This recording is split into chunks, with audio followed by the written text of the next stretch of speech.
Now, I know what you might be thinking. A giant sponge cake? That's insane. That's like trying to make a giant easy bake oven. There's a reason why this man is my hero.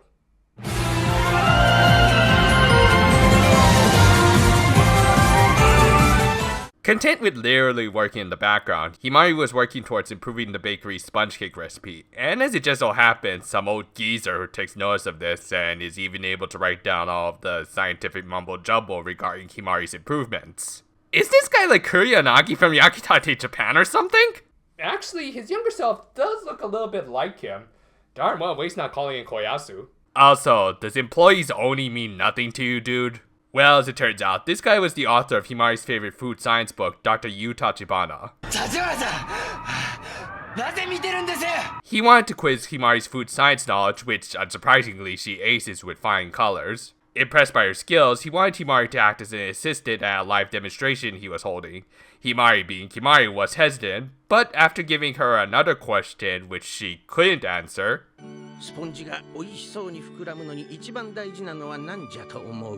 he promised he'd tell her the answer the next day. At the live demonstration, Dr. Tachibana was experimenting to see if it were possible to create the aforementioned giant sponge cake. While the rest of the Precure were cheering on their friend from the audience, Gray's grunts were also there spying. Okay, these guys are actually kind of cute. Anyway, they were there to spy on the demonstration. Said demonstration had them making the giant cake from scratch. It actually kind of reminded me of when I made Ichika's rabbit shortcake and a lot of the steps I took to ensure it turned out great. You can see the rest of this as well as a bunch of other tasty looking cookie videos on my channel, by the way. Hashtag shameless plug.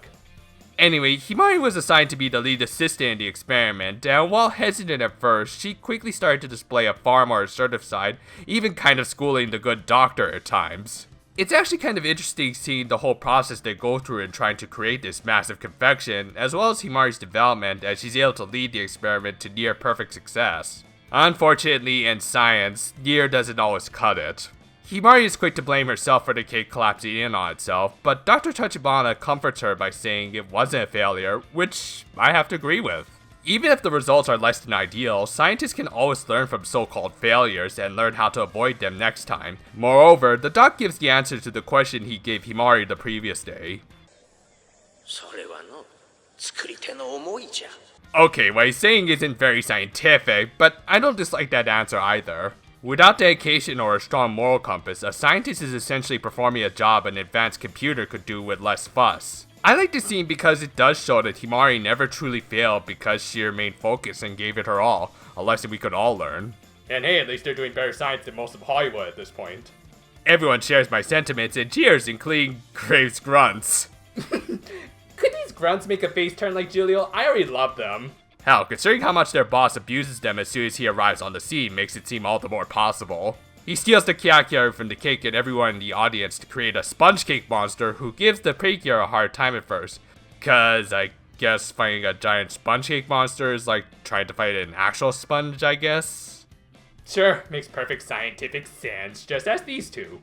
However, thanks to all of her previous experiences, Himari gains the confidence to take charge and actually comes up with some pretty clever ways of manipulating the Kirakira to defeat the MOTW. Yeah, it might be another short and not so exciting battle, but does its job at selling Himari as the team strategist. With that, the episode ends with the Precure reconstituting the giant cake into more manageable cake lollipops.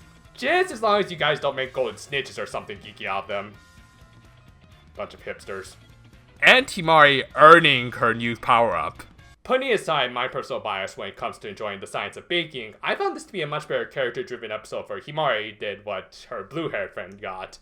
Granted, that's not saying much, but still, good on you, little squirrel girl. Throughout this series, Himari has probably had the most consistent character development. While she hasn't completely broken off her shyness, it's clear even during the beginning of this episode that she was nowhere near as much of a nervous wreck as she was back in episode 2.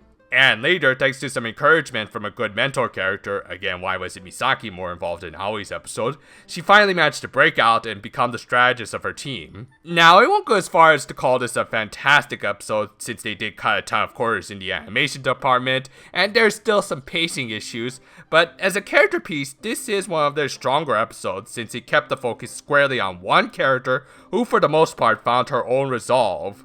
All that, and it also gave me my new favorite minions of this season, so good job there.